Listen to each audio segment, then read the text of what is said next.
Explore an all-new episode of New England Living right now on WBZ. Today on New England Living, get ready to get inspired with a look at some small businesses making a big impact. Like a boat builder turned sculptor, creating masterpieces for galleries and artists across the world. New England has a style all its own. The people, the history, the culture. Join us as we discover the faces and places, the design and destinations, everyone and everything that makes New England extraordinary. I'm glad I discovered it now. Love the place you call home with New England Living. Thanks for joining us today on New England Living. I'm your host, Rachel Holt. He's responsible for building some of the most iconic art sculptures in the world, but chances are you've never heard of him. We're heading to East Providence, Rhode Island to meet the man behind Amaral Custom Fabrications. For over 20 years, Paul Amaral has been taking sculpting to new heights. You work with large-scale artwork, so it makes sense that your warehouse is massive. Yes. What goes on in here? Everything from cutting metal, welding metal, grinding metal, painting. We also do fiberglass, wood, anything that you could imagine a sculpture would be made out of. But we got lots of ceiling space here and lots of room to move around and make a mess. And that's what we do every day, make a mess. Let's talk about your background, because you grew up in a farm nearby in Seekonk. Yeah. How does that play into what you do now? The most important skill that you have when you're a farmer is that you do a little bit of everything. You don't have the cash to go out and find a mechanic to fix the tractor. You have to fix it yourself. And when the back stairs crumble and you need new concrete stairs, you're mixing concrete and making forms and pouring it yourself. We had a lot of craftsmen in my family, and I just enjoyed always working with my hands, and I've done a million different kinds of things, from hot rods to bass guitars to sculpture. So it thrills me to no end to take my skills and see them on the world stage.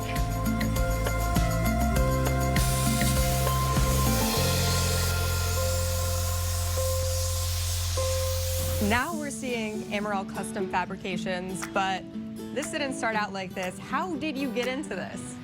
That's an interesting one. I worked for a boat builder in Rhode Island. They are peculiar in that they built mostly aluminum or metal boats. And there was an artist that decided he needed to find a metal boat builder to build his sculpture. And he walked in the door one day with a maquette, which is the art term for a model, asked us, "Can you build this?" And we looked at it and we thought, why would anybody want a 50-foot spoon with a cherry at the tip? Yeah, we can build it, and sort of giggled and laughed about it. But that is at the Walker Art Museum in Minneapolis, and it's a very iconic piece of the 20th century. So that was a big deal for us to go from building sailboats for the world's top people, Ted Turner and Dennis Connors, to building sculpture for Klaus Oldenburg. Because of building sailboats, we really paid attention to strength and durability, corrosion resistance. When you're building a sculpture and you say you want it to be here in 500 years, then you really have to be serious about how you approach fabrication. Artists like Roy Lichtenstein, Keith Haring, they come to you and they ask you to help them with their artwork. What is it like working with artists like that? It is a lesson in humility. They asked me to be their hands and their eyes and build their sculpture for them. It pleases me to no end to have that opportunity.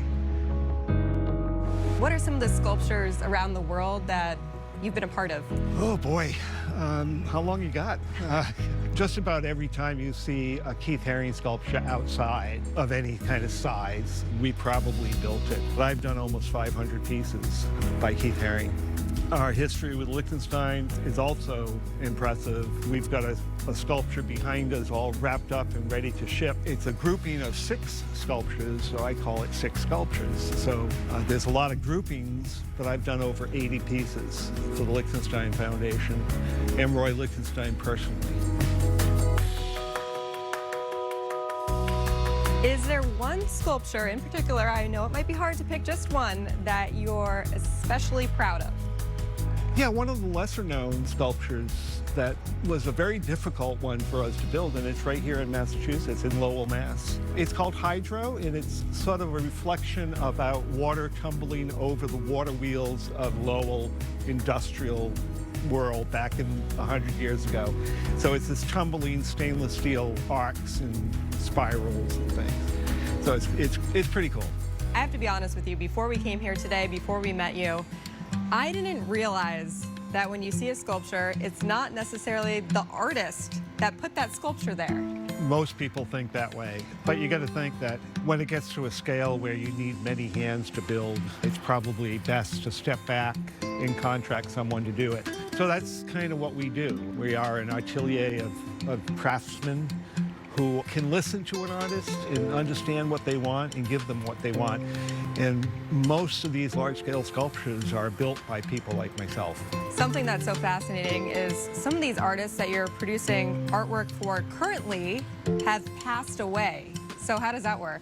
Yeah, you know, in the case of, let's say, Keith Haring, he had time at the end of his life to organize, and he gave instructions, and this cardboard model will be made into these sizes and this edition number, and those instructions went over to the foundation, and they have the models, and they said, okay, let's build these as needed. And the same thing with Lichtenstein, Roy Lichtenstein. He happened to pass on a little bit prematurely.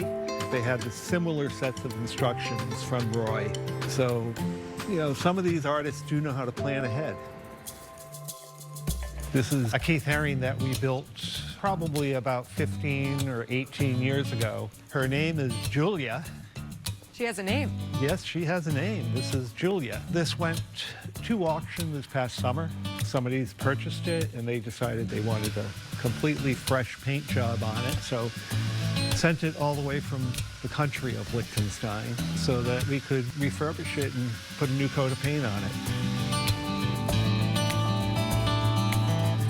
So the next one that we have here are two Liechtenstein sculptures that came in from Philadelphia.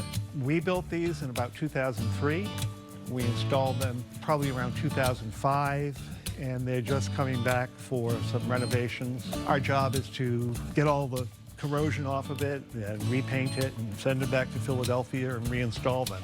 To have aluminum out in the weather for that long and looking the way it does is pretty remarkable. Aluminum is a tough material to keep from corroding. Going back to the marine industry, we use marine aluminum, which is very corrosion resistant, and then the paints are all from the marine industry. So this is part of what are we known for. We're known for paint jobs that last for a very long time.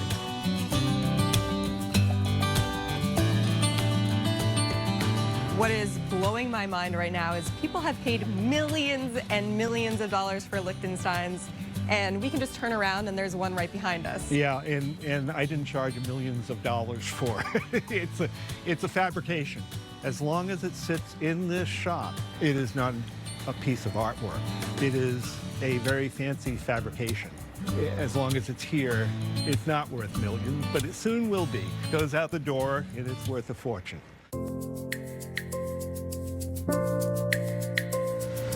There is nothing produced today that will be an antique in 100 years.